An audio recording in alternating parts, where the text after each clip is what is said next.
Film के explanation. Movie की शुरुआत ग्रीस के एक लाइब्रेरी से होती है, जहाँ पर फेमस आर्कियोलॉजिस्ट प्रोफेसर राव एक किताब पढ़ रहा है। उस किताब के कुछ पन्ने में लिखा हुआ था, जब एक शिकारी भगवान कृष्ण के पैर के अंगूठे में गलती से तीर मार देते हैं, तब पूरा द्वारिका नगरी समुद्र तले डूब जाता है और कृष्ण भगवान भी अपना शरीर त्याग देता है। जाते जाते कृष्ण भगवान उन्हें एक पैर का कड़ा देते हैं, ताकि आगे कलयुग में महामारियों से बचने के लिए इंसान उस कड़े के मदद से अपना हल निकाल सके। कृष्ण भगवान का उस खास भक्त ने आगे जाकर उस कड़े को अनजान जगह पर छुपा दिया, ताकि भविष्य में कोई योग्य इंसान ही उसको हासिल कर सके और अपने समय काल के लोगों की मदद कर सके। प्रोफेसर राव किताब के उस पन्ने को फाड़ लेता है और अपने पास रख लेता है और इंडिया वापस आ जाता है। दूसरी तरफ डॉक्टर शांतनु नाम का एक आदमी ने प्रोफेसर राव के पीछे स्पाई लगा के रखा था, क्योंकि उसे पता चल गया था कि प्रोफेसर राव उस कड़े को जरूर ढूंढ निकालेंगे। शांतनु भी उस कड़े को हासिल करना चाहता था, क्योंकि उसे पता चल गया था कि पूरी विश्व में एक महामारी आ रही है। उसका एंटीडोट के राज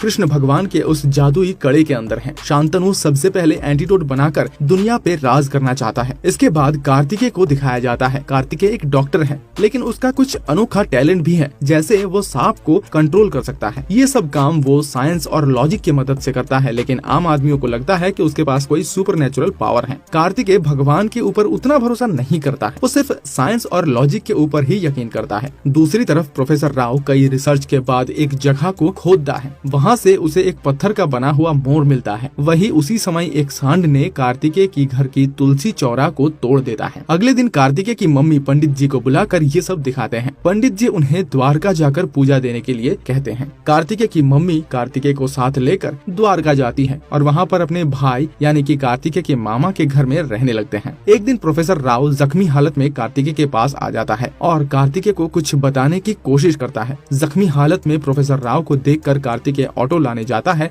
लेकिन वापस आते ही देखता है कि प्रोफेसर राव वहाँ से गायब हो चुका है। अगले दिन सुबह कार्तिकेय की मम्मी भी मिसिंग थी। कार्तिकेय अपने मामा के साथ मम्मी जी को ढूंढने निकलता है। तभी पुलिस आके कार्तिकेय को थाने ले जाते हैं और पिछली रात वाली सीसीटीवी फुटेज दिखाते हैं, जहाँ प्रोफेसर राव जख्मी हालत में उससे बात कर रहा था।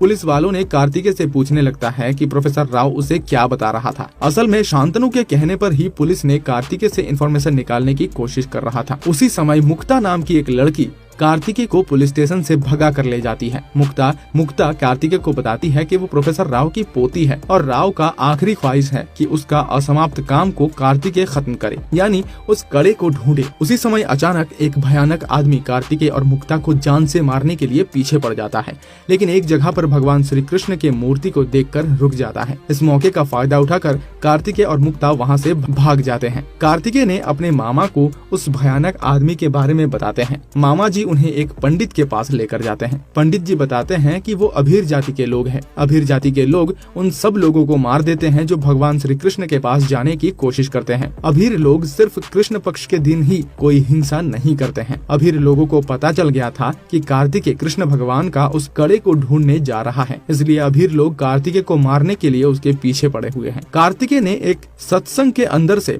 अपनी माँ को ढूंढ निकालता है और सेफ्टी के लिए उसी सत्संग में दोबारा अपने मम्मी को भेज देता है। फिर कार्तिकेय को लेकर मुक्ता प्रोफेसर राव के घर जाती है और वहाँ से उसे एक सुराग मिलती है। उस सुराग को फॉलो करते हुए दोनों कृष्ण तालाब में पहुँचते हैं और कार्तिकेय ने तालाब के अंदर से एक मूर्ति को निकालता है। ये वही मूर्ति है जिसको प्रोफेसर राव ने खोद कर निकाला था। एक दिन उस मूर्ति के ऊपर कार्तिकेय ने गर्म पानी डाल देता है और मूर्ति का कलर चेंज होकर गोल्डन हो जाता है और उसके ऊपर अगले क्लू को ढूंढने का रास्ता पता चल जाता है। उन्हें पता चल जाता है कि अगला क्लू गोवर्धन पर्वत में मिलेगा। कार्तिकेय, मुक्ता और मामा जी ने सुलेमान नाम के एक ड्राइवर के साथ ट्रक में बैठकर मथुरा आ जाते हैं। सुलेमान उन्हें पुलिस से बचाते हुए गोवर्धन गिरी लेकर आते हैं। गोवर्धन पर्वत का एक गुफा से कार्तिकेय को एक टेलीस्कोप मिलता है। उस टेलीस्कोप से ही वो लोग अगले सुराग को ढूंढ सकते हैं। अगले दिन सुबह उठकर सभी लोग देखते हैं कि मुक्ता उस टेलीस्कोप के साथ गायब थी। तभी डॉक्टर शांतनु के आदमी कार्तिकेय, मामा जी और सुलेमान को पकड़ कर ले जाते हैं। उनके पास टेलीस्कोप ना मिलने पर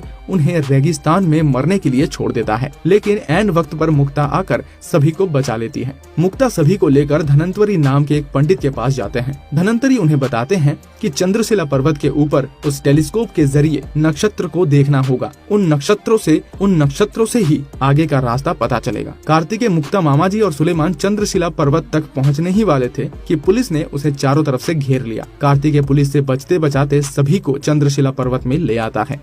लेकिन तभी अधीर जाति के लोग कार्तिकेय को मारने आ जाते हैं, लेकिन कृष्ण पक्ष शुरू होते ही वो लोग और मारते नहीं हैं, लेकिन उनके पीछे चलने लगते हैं ताकि कृष्ण पक्ष खत्म होते ही वो फिर से उन्हें मार पाए। कार्तिकेय पहाड़ के ऊपर से नक्षत्रों को देखकर आगे का रास्ता पता कर लेता है। वो लोग एक सीक्रेट गुफा के अंदर आते हैं। वहाँ एक कृष्ण भगवान का मूर्ति भी लगा हुआ है, लेकिन उनके हाथों में बांसुरी नहीं था। फिर ढेर सारे अधीर लोग भी उस गुफा के अंदर आ जाते हैं कार्तिकेय और बाकी लोगों को मारने के लिए, क्योंकि कृष्ण पक्ष खत्म हो चुका था। कार्तिकेय उनसे बचकर उस टेलीस्कोप और मोर की मूर्ति को जोड़कर एक बांसुरी बनाता है और कृष्ण भगवान की मूर्ति के हाथों पर डाल देता है। उससे वो मूर्ति गोल गोल घूमने लगता है और एक सीक्रेट चेम्बर का दरवाजा खुल जाता है। वो चेम्बर सांपों से भरा हुआ था। कार्तिकेय अपने साइंस और लॉजिक की मदद से उन सभी सांपों को शांत कर देता है और आगे जाकर भगवान श्री कृष्ण का उस जादुई कड़े को लेकर आता है। ये सब चमत्कार देख अधीर लोग भी कार्तिकेय के आगे झुक जाते हैं। उस कड़े को हासिल करने के बाद कार्तिकेय को ढेर सारा अवार्ड भी मिलता है और उस कड़े के ऊपर इंडियन गवर्नमेंट ने एक्सपेरिमेंट भी करना शुरू कर देता है। डॉक्टर शांतनु अभी भी उस कड़े को हासिल करने के लिए सोच रहा था, लेकिन उससे पहले अधीर लोग उसे मार देता है। कार्तिकेय को पता चलता है कि अटलांटिक ओशियन के अंदर कृष्ण भगवान से जुड़ा हुआ और एक महत्वपूर्ण सुराग छुपी हुई है, इसलिए वो उसे हासिल करने के लिए नेक्स्ट एडवेंचर के लिए निकल जाता है। और इसी के साथ इस मूवी की दी एंड हो जाती है। तो दोस्त, अगर आपको इस वीडियो के जरिए मूवी से जुड़ने का मौका मिला है, अगर आपने इस वीडियो को एंजॉय किया है, तो इस वीडियो को लाइक करें, शेयर करें, कमेंट करें और हमारे चैनल और हमारे पेज को फॉलो और सब्सक्राइब करना बिल्कुल भी ना भूलें।